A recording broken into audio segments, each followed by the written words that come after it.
सबसे पहले बात करेंगे हिमाचल प्रदेश में होने वाले पंचायत चुनावों की। उसका बिगुल आज थोड़ी देर में बजने वाला है। स्टेट इलेक्शन कमीशन आज प्रेस कॉन्फ्रेंस करके चुनावी तारीखों की ऐलान कर देगा। इसके साथ ही पूरे प्रदेश में आचार संहिता भी लागू हो जाएगी।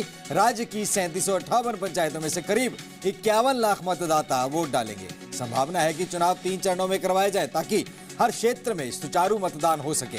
आपको बता दें कि दिसंबर से ही लगातार पेंडिंग है पंचायत के चुनाव, और इसको लेकर के इलेक्शन कमीशन ने कहा था कि इसकी जल्दी घोषणा होगी, क्योंकि पिछले हफ्ते जो प्रेस कॉन्फ्रेंस हुई थी उसमें जो नगर निगम, नगर पंचायत, नगर पालिकाएं हैं उनके चुनावों की घोषणा हुई थी, और ये उस वक्त कहा गया था कि अगली प्रेस कॉन्फ्रेंस में पंचायत चुनावों का ऐलान होगा। तो आज करीब 3:45 बजे ये प्रेस कॉन्फ्रेंस जो है करवाई जाएगी। इसी खबर पे हमारे साथ हमारे सहयोगी अंकुश फोन लाइन पर जुड़ चुके हैं। अंकुश, कितनी देर में प्रेस कॉन्फ्रेंस शुरू होगी और कब तक ऐलान संभव है? देखिए, आज राज्य निर्वाचन आयोग की बेहद महत्वपूर्ण प्रेस वार्ता है जिसमें पंचायती राज चुनावों की घोषणा आज की जा सकती है, और इस घोषणा के साथ ही राज्य भर में आचार संहिता लागू हो जाएगी। क्योंकि बीते मंगलवार को जो प्रेस कॉन्फ्रेंस हुई थी उसमें 51 शहरी निकायों के चुनाव घोषित किए गए थे, और उस वक्त कहा था कि एक हफ्ते में पंचायती राज चुनावों की भी घोषणा की जा सकती है। तो आज ये वो दिन आया है जिसका इंतजार लंबे वक्त से हिमाचल प्रदेश में हो रहा है, क्योंकि ये चुनाव जो है वो जनवरी महीने में होने थे, लेकिन कोर्ट से होते होते ये मामला हाई कोर्ट, सुप्रीम कोर्ट होते हुए उसके बाद अब यहाँ पर ये चुनाव होने हैं, और सुप्रीम कोर्ट के आदेश है नितिन की 31 मई से पहले चुनाव जो है वो संपन्न करवाए जाएं।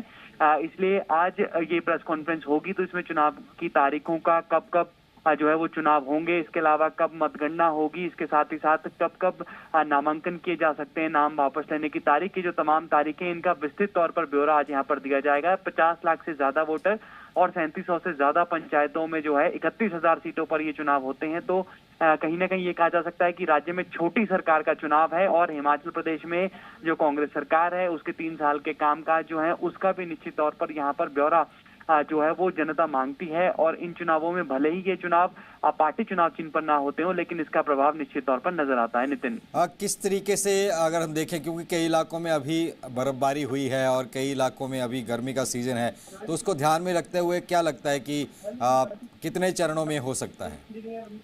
नितिन, जो हमारे पास जानकारी है उसमें संभव ये है कि 3 चरणों में इन चुनावों को कराया जा सकता है, और वोटिंग का जो वक्त है वो मैदानी इलाकों में अलग, और जो ज्यादा ऊंचाई वाले इलाके हैं यहाँ पर ऊंचाई वाले इलाकों में जो टाइमिंग है वोटिंग की उसे अलग अलग किया जा सकता है। वजह ये है कि किसी तरह की कोई परेशानी ना हो, और हर क्षेत्र के मौसम का ध्यान रखते हुए वहां पर ये ध्यान रखा जाए कि किस तरह से वहां पर लोगों को कोई परेशानी ना हो, ज्यादा से ज्यादा मतदान लोग करें घरों से बाहर निकलकर। इन तमाम बातों को ध्यान में रखकर ये वोटिंग जो आज प्रेस कॉन्फ्रेंस है, इन बातों का ध्यान यहाँ पर रखा जाएगा। कितनी देर में आपको शुरू हो जाएगी पीसी?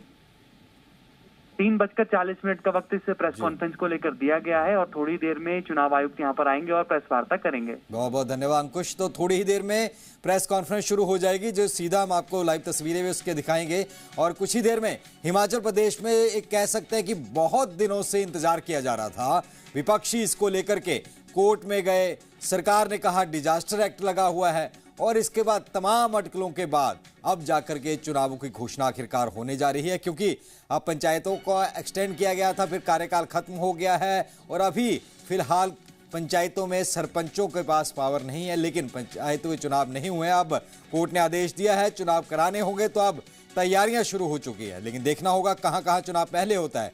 मैदानी इलाकों की बात करें हम, कांगड़ा, हमीरपुर, ऊना, इस क्षेत्र में गर्मी पड़ती है, और इसकी भौगोलिक जो कह सकते हैं स्थिति भी अलग है दूसरे जिलों से, तो वहां के हिसाब से अलग अलग चरणों में चुनाव हो सकते हैं। उधर हिमाचल प्रदेश में अब एक और एंट्री का टैक्स लगने वाला है। हिमाचल प्रदेश में अवैध खनन पर लगाम कसने के लिए सरकार ने बड़ा कदम उठाया है। दूसरे राज्यों से खनिज लेकर के आने वाले वाहनों पर अब चेक पोस्ट शुल्क लागू कर दिया गया है। नई व्यवस्था के तहत ट्रैक्टर ट्राली से 1,000 रुपए, सिंगल एक्सल से 1,500 रुपए और मल्टी एक्सल वाहनों से 3,000 रुपए वसूले जाएंगे। सरकार का कहना है कि इससे अवैध खनन पर रोक लगेगी और राजस्व बढ़ेगा और खनिज परिवहन पर बेहतर निगरानी हो सकेगी। अब बिना कंफर्मेशन रसीद के कोई भी खनिज वाहन राज्य में प्रवेश नहीं कर सकता है। आपको बता दें कि जो हिमाचल के दूसरे राज्यों से सटे हुए इलाके हैं, हम चाहे बिलासपुर के साथ सटा हुआ इलाका देख लें या हम बद्दी के साथ देख लें, पंजाब के साथ सटे हुए इलाके हैं, या ऊना देख लें या गगरेट आम की तरफ देख लें, तो वो इलाके सटे हुए हैं। वहाँ पर दूसरे पंजाब की तरफ से या हम अगर हम देखें अगर हरियाणा के बॉर्डर की तरफ से कोई इस तरीके का खनिज लेकर के ट्रैक्टर ट्रॉली आती है तो वहाँ पर आने पर उनको एक शुल्क देना होगा। भले वो हिमाचल के जाकर के वहाँ से आमतौर पर दूसरे राज्यों से जाकर के इस तरीके से भर के लाते रहे हैं, लेकिन हिमाचल प्रदेश में अब इसका लगाम लगाने के लिए दूसरे राज्यों से खनिज लेकर के आने वाले वाहनों पर, अब खनिज रेता बजरी पत्थर बालू कुछ भी हो सकता है, दूसरे राज्यों से खनिज लेकर के आने वाले वाहनों पर अब चेक पोस्ट शुल्क लागू कर दिया गया है। आगे बढ़ेंगे। शिमला दौरे पर हैं राष्ट्रपति महामहिम द्रौपदी मुर्मू और कार्यक्रम आज भी व्यस्त उनका रहने वाला है। राज्यपाल द्वारा आयोजित विशेष भोज में राष्ट्रपति शिरकत करेंगी। वहीं थोड़ी देर बाद रिज और माल रोड पर उनका सैर का भी कार्यक्रम बन सकता है। राष्ट्रपति के दौरे को लेकर के प्रशासन पूरी तरह से अलर्ट मोड पर है। सुरक्षा के कड़े इंतजाम किए गए हैं। वीआईपी मूवमेंट के दौरान आम लोगों से भी सहयोग की अपील की गई है, क्योंकि एक ग्रीष्मकालीन प्रवास के ऊपर है राष्ट्रपति और शिमला में आई हैं और आज दूसरा दिन है। कई कार्यक्रम भी रखे हुए हैं। ऐसे में क्योंकि अभी मैदानी इलाकों में गर्मी पड़ रही है तो टूरिस्ट भी काफ़ी शिमला में आता है, मॉल रोड रिज पे आता है, तो वहाँ पर महामहिम की तरफ से आज जाने का प्लान है। तो ऐसे में वहाँ पर कोई भी दिक्कत ना हो और लोग भी सुरक्षा में सहयोग करें, इसके लिए अपील भी की गई है। तस्वीर हम दिखा रहे हैं, जब राष्ट्रपति महामहिम शिमला में पहुंची थी तो उनका स्वागत किया गया था। खुद मुख्यमंत्री वहां पहुंचे थे, बाकी मिनिस्टर वहां पहुंचे, राज्यपाल वहां पहुंचे। तो ऐसे में आज एक रात्रि भोज भी दिया गया है और इसके साथ साथ वीआईपी मूवमेंट के दौरान आम लोगों को भी सहयोग की अपील की गई है।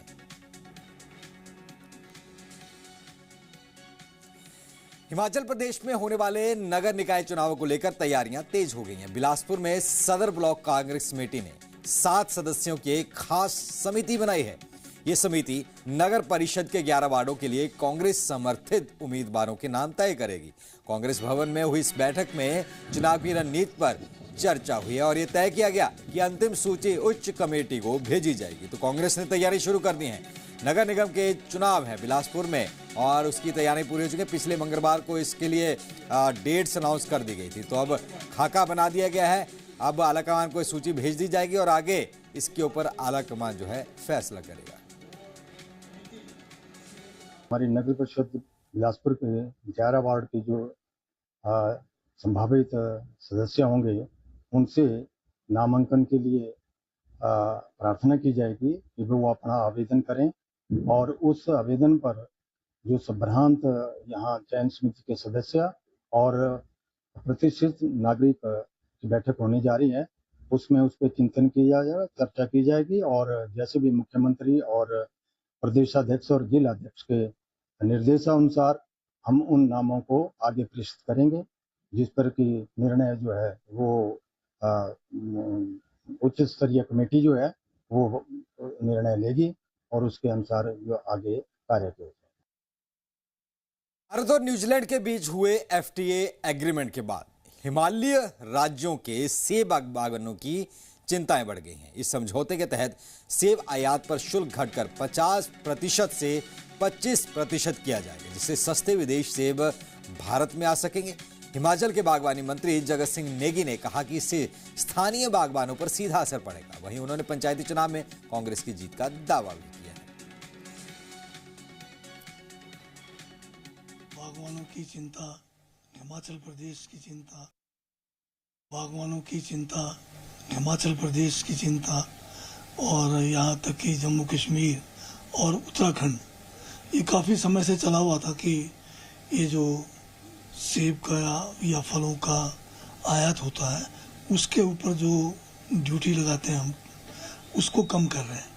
ये अलग बात है कि जब चुनाव में आते हैं और माननीय प्रधानमंत्री 2014 के चुनाव के उनके भाषणों को अगर आप देखें तो उसमें हिमाचल में आकर उन्होंने यही बात की थी कि उस समय 75% जो है टैक्स लगता था बाहर से, जो फल खासकर सेब का जो आयात करते थे हम, और उन्होंने उस समय कहा था कि इसको घटा के हम जो है कम कर देंगे, परंतु उनके समय में जो है ये पहले 50% पे आ गया। यहाँ के बागवानों को, किसानों को, डेयरी फार्मर्स को बहुत बड़ा जो है नुकसान होने वाला है। 29 अप्रैल को राष्ट्रपति द्रौपदी मुर्मू जो है हिमाचल दौरे पर अटल टनक रोहतांग का दौरा करेंगे। इस अहम दौरे से पहले तैयारियां तेज कर दी गई हैं। मिनिस्टर्स ऑफ वेटिंग के तौर पर मंत्री राजेश धर्माणी मनाली पहुंचे और व्यवस्थाओं का जायजा लिया। सरकार राष्ट्रपति के दौरे को लेकर पूरी तरह अलर्ट मोड पर है। तो लगातार हिमाचल दौरे पर है, अभी शिमला में है और 29 अप्रैल को राष्ट्रपति द्रौपदी मुर्मू हिमाचल के मनाली के अटल टनल के रोहतांग का दौरा करेंगे। इस अहम दौरे से पहले तैयारियां तेज हैं। मिनिस्टर्स ऑफ वेटिंग के तौर पर मंत्री राजेश धर्माणी की ड्यूटी लगाई गई है और वो मनाली पहुंचे और उन्होंने व्यवस्थाओं का जायजा भी लिया। हमें इस बात की खुशी है कि हिमाचल प्रदेश जो प्राकृतिक सौंदर्य के लिए पूरे विश्व में जाना जाता है, इन वादियों का लुत्फ उठाने के लिए जो है जहां दुनिया भर से पर्यटक आते हैं, वहां पर हर वर्ष जो है महामहिम राष्ट्रपति महोदय भी हिमाचल के दौरे पे आते हैं। क्योंकि राष्ट्रपति महोदय जब आते हैं तो उसका बहुत बड़ी जहां पब्लिसिटी प्रदेश की पर्यटन संभावनाओं को बढ़ाने के लिए मिलती है, वहीं पे प्रदेश की हम समस्याएं और यहाँ के जो भौगोलिक परिस्थितियां हैं उनसे भी वो रूबरू होते हैं, जिससे काफी अप्रत्यक्ष तौर पे जो है वो प्रदेश का भला होता है, लाभ उसका मिलता है। हम उनका स्वागत करते हैं और हमें सौभाग्य प्राप्त हुआ है कि मैं भी प्रदेश सरकार की तरफ से वहाँ पे मिनिस्टर इन वेटिंग जो है वहाँ पे डेजिग्नेट किया है। तो हम उनका हिमाचल के बिलासपुर में मौसम ने अचानक करवट ले ली है। श्री नैना देवी मंदिर क्षेत्र में सुबह से तेज हवाएं, हल्की बारिश और तूफान का दौर जारी है। इससे जहां तापमान में गिरावट आई है तो वहीं लोगों को भी भीषण गर्मी से राहत मिली है। हालांकि तेज हवाओं के कारण श्रद्धालुओं को थोड़ी बहुत परेशानी जरूर हुई, लेकिन तपती गर्मी से राहत मिली। ठंडे मौसम ने उनको राहत भी दी। तस्वीरें हम नैना देवी मंदिर के दिखा रहे हैं। श्री नैना देवी मंदिर में तेज हवाएं सुबह से चलने लगी, जिससे श्रद्धालु जो आए थे और भी उनके लिए थोड़ा कह सकते हैं कि जो यात्रा है सुहावनी होगी, क्योंकि मौसम ने बहुत उनका साथ दिया। आए हैं माता नैना देवी दरबार, मौसम बहुत ही सुहावना बनाया हुआ, ठंडियां हवावां चल रही ने, बड़ा ही आनंद आ रहा है। जिवें कि पंजाब दे विच बड़ी ही हद की गर्मी पै रही है, पर मां भगवती चरनां दे विच आए लग रहा भी जिवें जन्नत दे विच आ चुके। बहुत वधिया मौसम है। के दरबार में सुबह से ही ठंडी हवाएं चल रही हैं, थोड़ी बारिश भी हुई है, मौसम बहुत आनंद में है। यात्री नंदी माता जी से आशीर्वाद लेने के लिए आ रहे हैं। तो मैदानी इलाकों में जहां गर्मी लोगों को बेहाल कर रही है, वहीं शिमला में बारिश ने मौसम को सुहाना बना दिया है। सुबह से ही हल्की बारिश का सिलसिला जारी है, जिससे तापमान में गिरावट दर्ज की गई है और लोगों को गर्मी से राहत जरूर मिली है। मौसम विज्ञान केंद्र ने आने वाले दिनों में भी राज्य के कई हिस्सों में खराब मौसम का अनुमान जताया है।